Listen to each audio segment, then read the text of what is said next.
It is rather ironic how I'm advocating for us to read pages in books as I type this on a computer, reading aloud. Alas, my point still stands. Reading from pages in books is superior to screen reading for a multitude of reasons. Firstly, according to a companion to digital literary studies, reading silently is a relatively new social phenomenon. In fact, in Rome, people generally read out loud, and if people were more affluent, they had their slaves read to them. Reading silently began with the history of the book. It all started with the Codex, which is Latin for a booklet. And codices were superior to the antiquated scrolls, where the reader's hands were free to hold the scroll. Pages could be written on the front and the back, and it was easier to conceal. Back then, reading was an immense feat, and most people could not read, and the only ones that could read were nobles and elites. Now, it is something as quotidian and mundane as tying one's shoes.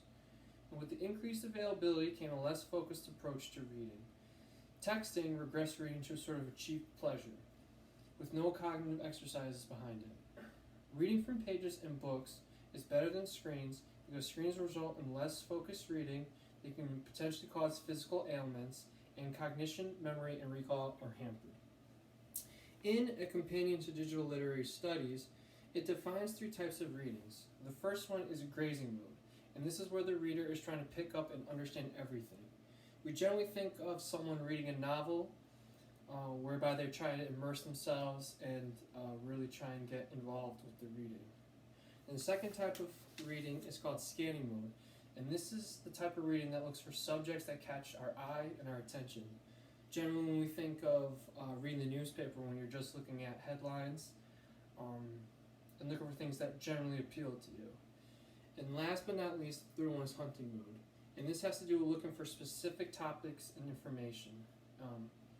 We could think of someone who's doing a report and they're doing something on climate change, and they're only looking for topics and subjects that pertain to their claim, whatever that claim may be, if they support it or refute it. But they're just looking for things that have to do with what they're claiming is true, if that makes any sense. And reading from pages and books foster mostly a grazing type of reading, while reading from a screen exude more of a hunting sentiment. Reading from screens can cause a myriad of physical ailments. In the paper, Screen versus Paper, What is the Difference for Reading and Learning? It provides that reading from screens can cause computer vision syndrome, a temporary condition with symptoms like headaches, fatigue, strained dry eyes, which can be prevented by closing your eyes or looking away from the screen every now and then. This is a physical detriment of reading from screens, if taken to an extreme. Reading from a screen could be potentially dangerous if not careful. Additionally, it can be advisable to shut off your screen for a couple hours before bedtime, even when you're only reading, because the blue light may suppress the body's production of melatonin. Melatonin is the hormone produced by the pineal gland that helps with the regulation of sleep, especially in the absence of light. If reading from a screen can affect sleep hormones, that can have a huge cascading effect on other parts of cognitive abilities as well. This is an important example of how reading from screen affects the physical and neurological functions.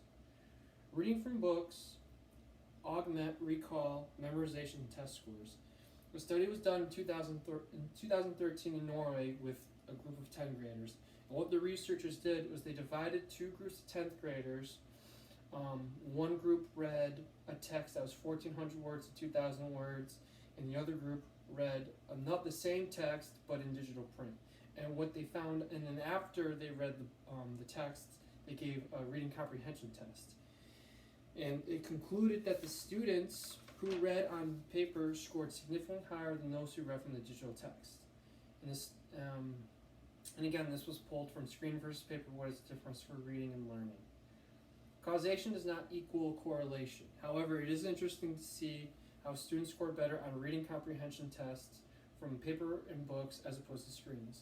And perhaps these studies can help to see as to why this might be the general trend. Cognitively, reading from a book with pages helps tremendously versus a screen, because more senses are used when reading from a book. Whereas when you're reading from a digital text, scrolling has actually been found to negatively hamper your memory. Reading from paper books allows for senses to be used in conjunction with sight. We have touch. This is important because the involved senses work in tandem help with memorization and recall. They go on to say that one assumption is that crucial sensory motor cues such as the tangibility, the text length overview, or where a piece of specific information is located with any book and where it's placed on the page, are limited when the text is displayed on a screen. A printed book is three-dimensional reading medium, whereas an e-book is only displayed in 2 dimensions. So to reiterate, reading from books is better because more senses are involved, whereas reading from digital text, you can't avail yourself to that kind of thing, obviously.